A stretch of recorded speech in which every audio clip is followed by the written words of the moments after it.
Hi, I'm Caitlin and this is Matt. And today we are going to be talking about one fleshness and sexual immorality. So, the definition of one flesh is really the Lord sealing two hearts together as one before God and before people. Now, this might sound a lot like marriage. However, there's a lot more than just a civil union in marriage or one fleshness. The Bible describes it as an intimate knowing of someone beyond any kind of materialistic thing that we can think of and beyond any type of human understanding of what this even means.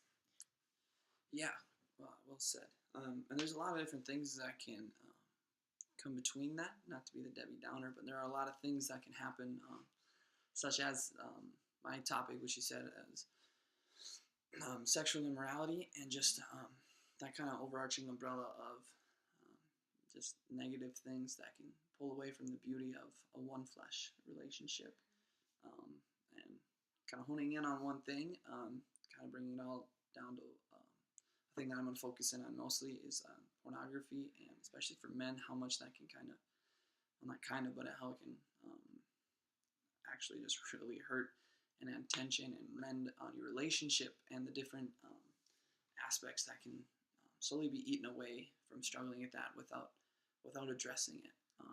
But yeah, we'll kind of dive into that, but we're going to kind of expand one flesh for you a little bit and what that kind of looks like. So Yeah, so we're going to have a couple activities to really get you guys to understand what one flesh really means and how sexual immorality can render those things.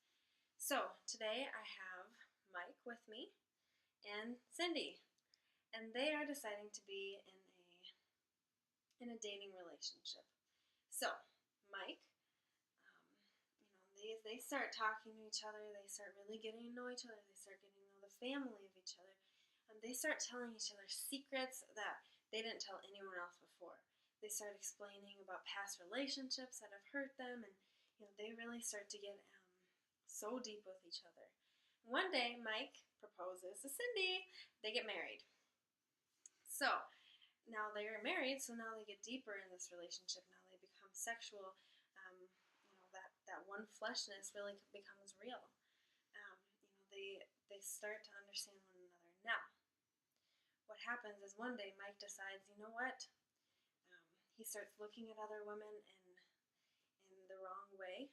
Cindy starts looking at other men, and that one fleshness that they have, they decided to get a divorce, and that one flesh is completely rendered. Now, as they move on with their life, there's going to be things that Cindy has that are part of Mike, and there's going to be things that Mark has. Mike. That's part of Cindy, excuse me. Yeah. And that really they become two people. Now they're not able to be whole again. They have parts of each other that they're never going to be able to get back. Yeah.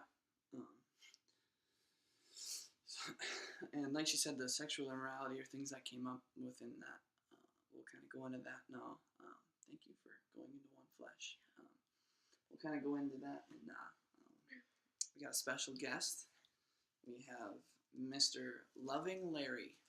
What a guy! I tell you what, he's here to kind of demonstrate and show us what will happen to those trapped in pornography and the cycle of that cause more sexual immorality and just tension and rendering almost of one flesh relationships.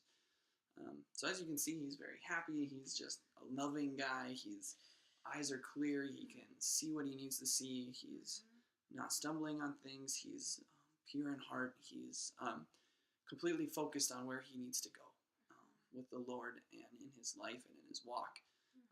Now, loving Larry is not perfect, and he falls, and he's unfortunately gets trapped in the cycle of pornography, and it begins to look like something that's very exciting, very just good, and it gets closer and closer, and it traps him and blinds him and makes him not see. So what once seemed fun and exciting is now blinding Larry and not letting him see the world the way he once had.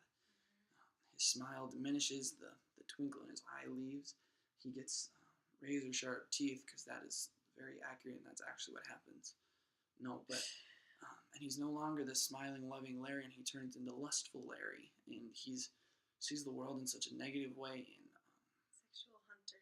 a sexual hunter, yeah, and just it's a good term, good word, and just how hard that is to live over time, and how um, that just truly becomes almost a cycle, and how he's trapped in that. He sees women the wrong way of them as seeing them as almost their sexual potential, and he sees men as these things that he's only seen on the screen, and things that he's been attaching himself to that have no sacred future. And he doesn't have that thing to be in one flesh with. It's just there and gone, and it takes a toll on him, and over and over and over and over, it just begins to eat at him and take away from who he is, and he falls away, and he doesn't feel close to the Lord, and praise the Lord that he starts seeing him again, and the blinders, not overnight, not even quickly, start to come off, and the Lord, very painful, yes, very painful, and just the teeth get pulled out, and he's no longer a sexual hunter, but he is made new again, and he can clear, and his eyes are focused up, and he can see where he wants to go again, and just how beautiful that is, but also not that he's perfect now, that he's still going to struggle with things, that he's still going to have temptation, that he's still going to want to look at girls the wrong way sometimes because of just Satan tempting him and pulling at him, but that's not who he is, and he has a new hope, and he can strive after what he truly desires and what he's truly going after, which is Jesus again, and he has that hope, again, not that he's perfect, but he's got the Lord of the universe, the creator of our inmost being on our side, and on his side, and how just amazing and powerful that really is. So that's just kind of a good idea of how loving Larry turns into lustful Larry, and back to loving Larry again, and how that doesn't happen without the blood of the Lamb and just without the cross. So thank you, Larry. Yeah, that's awesome. Thank you.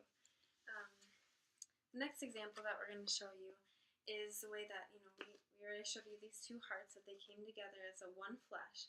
But now let's say that these hearts are, coming together in a sexually immoral way. And, when you start to see them, they start to tear apart. And, what once was whole is now becoming two parts. So on one part we have different colors because part of the one person is coming onto the other person, and they're never able to be whole again.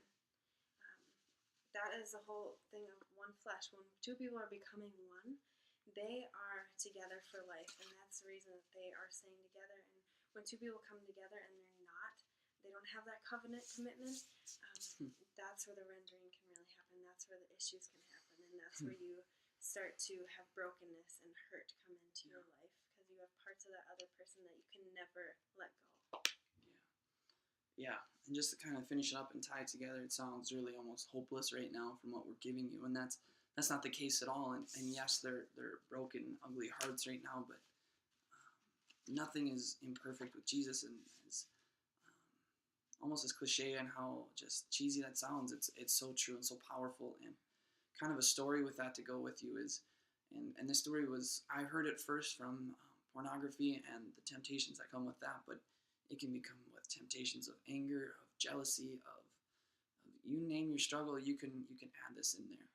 But kind of get you where we're at right now is, I don't know if you guys have heard the story of the Iliad and the Odyssey, but the sirens that are in there that are these sea creatures that have very beautiful singing voices, and they're meant to lure the men in that are sailing past to kill them and to capture them and not let them go. And that's just like the sin, and that's just like your temptation and addictions, and that's what you want to break. But anyway, with this story, it's called The Sweeter Song, and it's about these two captains who are going to sail by these sirens, and the first one will come through, and yes, she's ready. He would be ready, but he's going to sail through it, and he knows the sirens are coming up. So what is he going to do? He's going to get his crew safe as possible and himself as safe as possible. So he tells his crew, put earplugs in, cover your eyes, tie your hands, go downstairs, don't leave, don't do anything so you can hear them, see anything. Stay down there.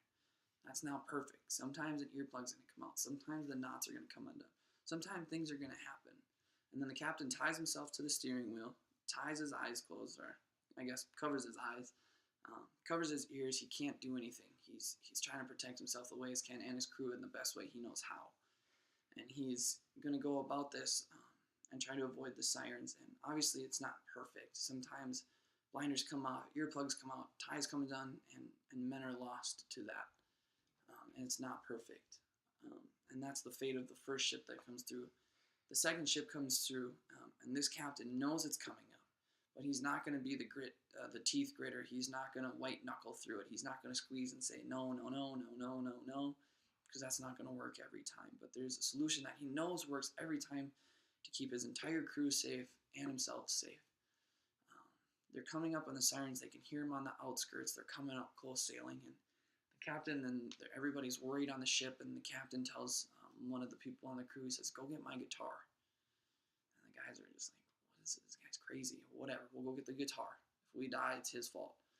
So they bring him the guitar, and the captain starts just strumming and singing a song that is so much more alluring, so much more enjoyable, so much more almost tempting and joyful than the sirens. So yes, the sirens are singing, the temptations are there, but the crew doesn't hear them, the captain doesn't hear them because of the sweeter song that is being sung by the captain.